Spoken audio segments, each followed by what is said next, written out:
Суракка чакырылды. Блогер журналист Нисахар долбоорунун автору Эрулан Кокулов Нарын облустук милициясына суракка чакырылды. Бул тууралуу айрым маалымат булактары жазып чыкты. Активист 23-мартта Топ Ночь компаниясынын кампасында товар текшерүү максатында Нарынга барган. Мөөнөтү өтүп кеткен товарлар тууралуу материалы YouTube'га жарыяланган. Андан кийин алып баруучу күбө катары суракка чакырышкан. Иштин чоо жайы тууралуу толук маалымат бериле элек. Булак Назар News KG. Акаев, Атамбаев менен тымызын жолугушкан депутаттар көп. Жогорку кеңештин депутаты Жанар Акаев жергиликтүү YouTube каналдардын бирине интервью берип жатып, мурда президент Алмазбек Атамбаев тууралуу пикирин айтты. Ал депутат Рыскелди Момбеков Өкө Атамбаевден кабар алып баарлашып чыкканын жана Атамбаев чынында ооруп турганын айткан. Ошондой эле депутаттар арасында Атамбаев менен тымызын жолугушкандар көп экенин ачыктаган. Мен Атамбаевди эч качан саткан эмесмин. Ал киши бийликте турганда журналисттерди Аида Салянованы соттоп жаткан учурда бөлмөсүнө кирип да коом алдына да туура эмес кылып жатасыз деп айткан. Пикир келишпестиктер болгон. Биз Рыскелди Момбеков экөөбүз барып шашпай сүйлөшүп отурганда убагында өзүнүн кетирген көптөгөн катачылыктарын моюндап, анын ичинде мени фракциядан чыгарууда кандайдыр бир деңгээлде куугунтук болгонун, ошол убакта КСДПКдан катачылык кеткенин айтты. Бизге билинбей көпчүлүк депутаттар барып жолугушат экен. Азыркы иштешип жаткандардын көпчүлүгү барат экен. Тымызын тамак киргизишет экен. Анткени Атамбаевдин баары бир саясий күчү бар. Бир нерсени моюнга алышыбыз керек. Атамбаевдин тушунда түндүк түштүк альтернативдүү жолу чыр менен болсо да Бишкек жебинин көпчүлүк бөлүгүнүн реконструкция болгону, Датка Кемин, Көмөш Чордону сыяктуу чоң долбоорлор башталып айрымдары бүткөн. Карызда болдук, бирок гранттар да келген. Жогорку кеңештин 10-марттагы отурумунда депутаттар Жанар Акаев менен Бакыт Төрөбаев айтышып кеткен. Анда жаңы конституцияны кабыл алуу үчүн референдум дайындоо жөнүндө мыйзам долбоору талкууланган. Булак Назар News KG. Рыскелди Момбеков кумтөрдөн казылган алтын тууралуу эки ача маалымат алдым. Жогорку кеңеште кумтөр алтын кенинен улам түзүлгөн мамлекеттик комиссиянын мүчөсү депутат Рыскелди Момбеков 1997-2020 жылдары казылган алтындын көлөмүнө байланыштуу өкмөт эки башка маалымат берип жатканын билдирди. Бул тууралуу эл өкүлү өзүнүн Facebook баракчасына жазып чыкты. Кумтөрдөн канадалыктар канча тонна алтын казып алды, азыр канчасы калды деген суроо менен өзүбүздүн өкмөткө кайрылсам ушундай эки жооп келиптир. Калган алтындын запасы боюнча алардын бере турган жообун күн мурунтан эле билгем. Анткени аларга ак үйдөн айтырышкан. Ал жакта ак жүрөктөр айтып коюшкан эле. Мейли аны тактап алсак болот, казыла элек, балким баланска алына элек. Бирок урматтуу достор, бир катта канадалыктар казып алып кеткен алтын 409 тонна, дагы биринде 410,2. Демек 1 тонна 200 килограмм алтын жок, туурабы? Ал деген азыркы баа менен болжолу 65 миллион доллар же кыргыз сому менен 5 миллиард 500 миллион сом. Башкача айтканда 100 жаңы салынган мектеп. Эми муну эмне деп айтышат болду экен? Ката кашылтайбы же катта кашылтайбы деген суроо салган. Булак Назар News KG. Бакай Кашкарбаев Бабановдун бар мүлкүн алып мыйзам чегинде жоопко тартыш керек. Жарандык активист Бакай Кашкарбаев саясатчы Өмүрбек Бабановду мыйзам чегинде жоопко тартууну талап кылды. Бул тууралуу ал өзүнүн Facebook баракчасы аркылуу билдирди. АКБ банк менен Кыргызстандын куратмак экенсиз да 10 000 доллар берип 100 000 доллар алып жатканыңыз тууралуу маалыматтар келип жатат. Башында акырын насия берип, кийин бар мүлкүн тартып аласыңар. Урматтуу Садыр Нуркожоевич, Бабановду кечире көрбөгүлө. Ал өтө кооптуу адам. Бабанов Акаевдин заманынан бери эле кескелдиректей болуп келе жатат. Анын мал мүлкүн мыйзам чегинде алып жоопко тартыш керек. Авторынактын жанын 60 гектар жерди кантип алып алдың? Элди тоноп ичип жеген камкорлор кылбаганыңар калган жок. Бабановдо акча көп да бюджетке төгө берсин, деди ал. Булак Назар News KG. Убактылуу өкмөт мүчөлөрү, силерде ошол шакалдардан эч кандай айырмаңарды көрбөй жатам. Анын үстүндө Садыр Жапаровду туш тараптан талаган бир эле силер эмессиңер. Шайлоодон өтпөй калган Пустослов өзүмчүлдөр Батыштын 4 акчасына кыргызды баш оту менен сатканга даяр турган жылаңач шерменделер, коррупция менен кармалып түрмөдө олтургандарынын качып сыртта жүргөндөрдүн качан мага кезек келет экен деп түн уйкусу бузулган жуткуштарында адамдар тогошкондо өзүңөрчө эле бир армия болуп кетесиңер. Бул армияңардын аты кыргыз элинин ичинен чыккан душмандары деп аталат. Ички душмандар сырттан бастырып келген душмандардан 10 эсе коркунучтуу болот. Ошондуктан эгер мен Садыр Жапаров болсом, ар бириңди кармап абакка тыгып референдум өткөрүп алганча чыгарбай турмакмын. Биринчиден, силердин ар бириңерди абакка тыгып койсо жараша турган кылмышыңар бар.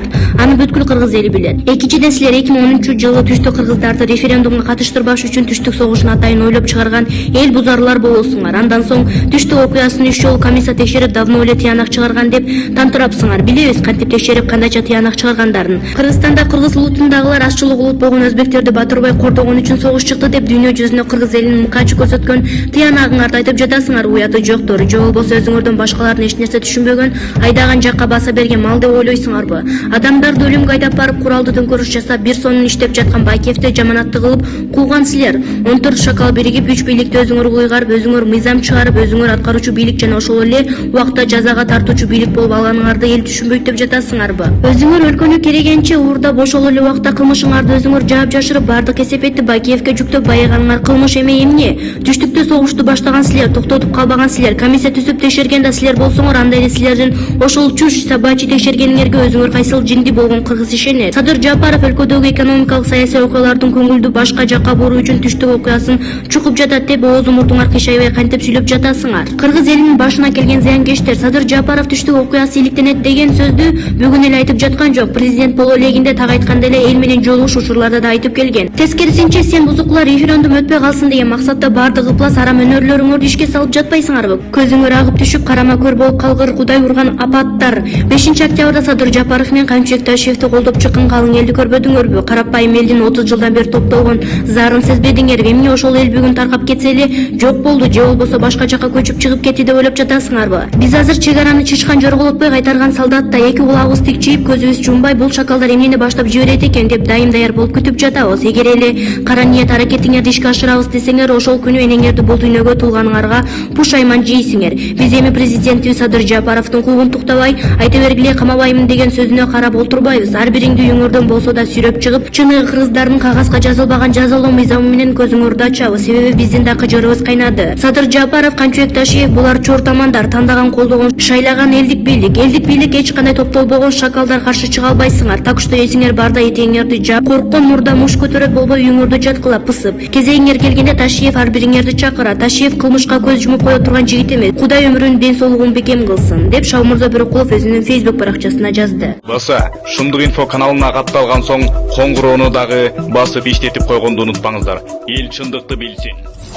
Алмазбек Сардеков, ГЭСти өз күчүбүз менен курабыз. Урматтуу Садыр Нуркожоевич, мен сизге чек ара жана ГЭСтин курулушу боюнча сын такпайм. Камбарата бир ГЭСтин Өзбекстан менен биргелешип куруу боюнча альтернативный вариант катары өз сунушумду гана айтамын. Буга чейин мамлекеттик курулуш компаниясын түзүп, карапайым эл үчүн арзан үйлөрдү куруу боюнча өз долбоорумду сизге сунуштап кат жиберген элем. Ал кат сизге жеттүүбү жокпу билбейм, айтор жооп келген жок. Ошол эле ишкананы түзүү сунушумду кайталаймын. Маалымат массалык каналдардагы маалыматтарга караганда Камбарата бир ГЭСин курууга 2,4 миллиард доллар каражат керек делет экен. Айрине, бюджетте мынчалык каражат жоктугунан тыштан инвестор издеп жатасыз, бирок ички мүмкүнчүлүктөрдү да карап көрбөйлү. Өнүккөн капиталисттик өлкөлөрдө эле баалуу кагаздарды чыгарып, өз элине акцияларды сатуу менен ири объектилерди курушат экен. Коңшу тажиктер деле Рогун ГЭСин курууда ушул ыкманы колдонушканы жакшы билесиз. Ошол 2,4 миллиард доллар каражаттын болжолдуу 2 миллиард долларына ылайыктап акция чыгарсак эмнеге болбойт? Мейли миллион долларга акция сатып алышсын, мейли 100 долларга акция алышсын, элден топтолот.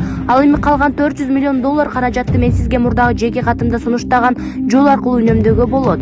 Кудайга шүгүр, цемент чыгарган ири заводдорубуз деле бар. Профтех лицейлерди таптакыр колдонуудан чыккан эски советтик техникалар бекериле чирип турат. Башка мамлекеттик мекемелерде деле мындай жарактан чыккан техника, темир тезектер толтура. Алар эми эч качан колдонулбайт. Түрмөлөрдүн бирине куюу цехин уюштуруп, ошол чирип жаткан эски техникалардан арматура куйсак, Россия Федерациясынан сатып алгандан бир кыйла арзан түшөт. Абакта жаткандарды эриктирбей, мамлекет үчүн иштетүү жол аркылуу алардын да мөөнөтүнөн мурда бошотулушуна шарт түзсө болот. Стратегиялык мааниси бар ГЭСти курууда бөлөк жактан инвестор издебей эле болгондо да биздин сууну бекер алгысы келген, биздин сууну товар катары тааныбай келген Өзбекстанды тең шерик кылуудан алыс болсок жакшы болмок. Анткени суу Кудай бизге берген эң негизги рычагыбыз. Булак Назанюс KG. Эл чындыкты билсин. Алишер Мамасалиев, бийликке сын такпай чек араны чыры жок чечилип жатканына кубанышыбыз керек. Өзбекстан менен болгон талаштуу чек ара маселелеринин чечилиши бизге келечекте Тажикстан менен болгон чек ара маселесин чечүүдө жардам болот, деди бүгүн Назарнюс маалымат агенттигине экс-депутат Алишер Мамасалиев. Алишер мырза, мал менен ок атылып чек арада маселе жаралганда бийлик чек ара маселесин чече албайт деп доомат койчу. 100% чечип келдик десе да сынга кабылып жатышат. Элге жагыш үчүн чек ара маселесин өзүбүз эмес, сөзсүз кайсы бир мамлекеттин жардамы менен такташыбыз керекпи? Дүйнөлүк практиканы эске ала турган болсок, мындай регионалдык маселелерди жараткан чек арадагы талаштар эл аралык же болбосо чоң өнүккөн мамлекеттердин, Орусиянын же АКШнын катышуусу менен чечкенге аракет кылышат. Бирок андай мезгилде чек ара маселеси чоң геосаясатка айланат. Былтыр эле Кыргыз-Тажик чек арасында маселе жаралып, уламчыр чыгып жатканда Кремль расмий түрдө Кыргызстан менен Тажикстандын ортосуна чечилбеген чек ара маселесин чогуу чечүү тууралуу эки мамлекетке тең сунуш киргизди. Бирок Бишкек жана Душанбе бул эмилгени колдогон эмес.